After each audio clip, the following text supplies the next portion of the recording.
చెప్తున్నారు సార్ గారు బాలకోటే గారు? ఒక ముఖ్యమైన మాట చెప్తాను. ఏ ప్రభుత్వం అయినా మూడు అంశాల మీద నిలబడుతుందండి. ఒకటి అభివృద్ధి, రెండు సంక్షేమం, మూడు శాంతి భద్రత. వైసీపీ పార్టీలో లోపించింది, దుర్మార్గంగా వ్యవహరించింది అభివృద్ధి విషయంలోనూ శాంతి భద్రతల విషయంలో. రాష్ట్రంలో కనుచూపు మేరలో అభివృద్ధి లేకుండా చేసింది, రాష్ట్రంలో కనుచూపు మేరలో శాంతి భద్రతలు లేకుండా చేసింది. వైసీపీ 5 ఏళ్ల పరిపాలనలో అన్నం లేకపోయినా కూడా బతకగలమేమో కానీ స్వేచ్ఛ లేకపోతే బతకలేమని ఒక పరిస్థితికి తెచ్చింది. ఎన్నో దాష్టీకాలు జరిగినాయి. ఇదిగోండి, రాష్ట్ర వ్యాప్తంగా 13 జిల్లాల్లో ఇక్కడ ఆత్మగౌరవం కోసం మాకు ఊపిరి రావటం లేదని ఇలా కరపత్రాలు వేసుకొని, వాల్పోస్టర్లు వేసుకొని, డాక్టర్ సుధాకర్, అచ్చెన్న, డ్రైవర్ సుబ్రహ్మణ్యం, వజీరా, అబ్దుల్ సలాం ఇలాంటి యొక్క బొమ్మలని గుండెలకు అద్దుకొని ఉద్యమాలు చేశాం సార్.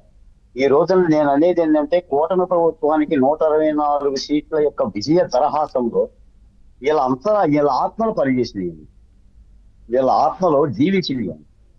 ఇంతమంది దళిత బిడ్డలు, ఎస్సీలు కానీ, ఎస్టీలు కానీ, బీసీలు కానీ, రైతులు కానీ, ఉద్యమకారులు కానీ, ప్రతిపక్ష పార్టీలతో పాటు తెలుగుదేశం పార్టీ నాయకులు, జనసేన నాయకులు, భారతీయ జనతా పార్టీ వేధింపులు కావచ్చు, ఈ బిడ్డలు ప్రాణాలు పెడితే ప్రభుత్వం వచ్చిందన్న మాటను కూటమి ప్రభుత్వం గుర్తించాలండి.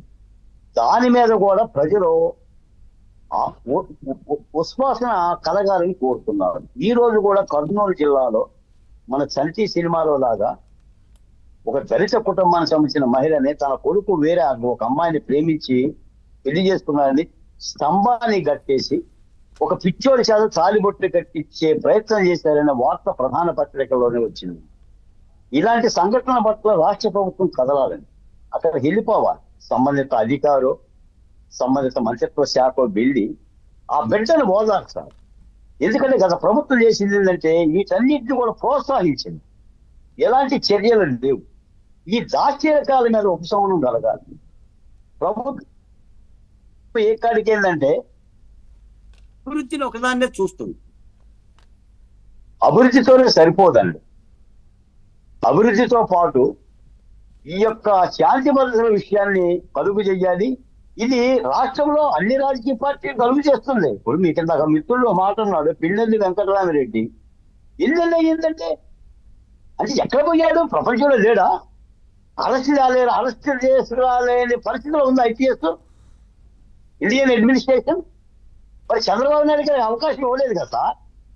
ఆయన మీరు రాకపోతే బస్సుతో పాటు తీసుకెళ్ళిపోతామన్నారు, బస్సులే కాకేస్తామన్నారండి. మునికాల మీద 24 గంటలు 73 సంవత్సరాలుగా వయసు కలిగిన చంద్రబాబు నాయుడు గారు నిలబెట్టారు. దీనికి చంద్రబాబు నాయుడు గారు ముఖ్యమంత్రి, ఉప ముఖ్యమంత్రి అక్కర్లేదండి. నేను ఏమంటానంటే సత్యం తన పని తాను చేయాలి కదా అంటున్నాను నేను.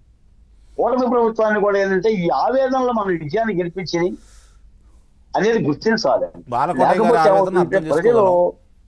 బాలకోటయ్య గారు చెప్పింది వాస్తవం, అర్థం చేసుకోగలం, అందులో అనుమానం లేదు. చాలా ఆవేదన. ఇప్పుడు సహజంగానే 164 స్థానాలు, బాలకోటయ్య గారు 164 స్థానాలు ప్రజలు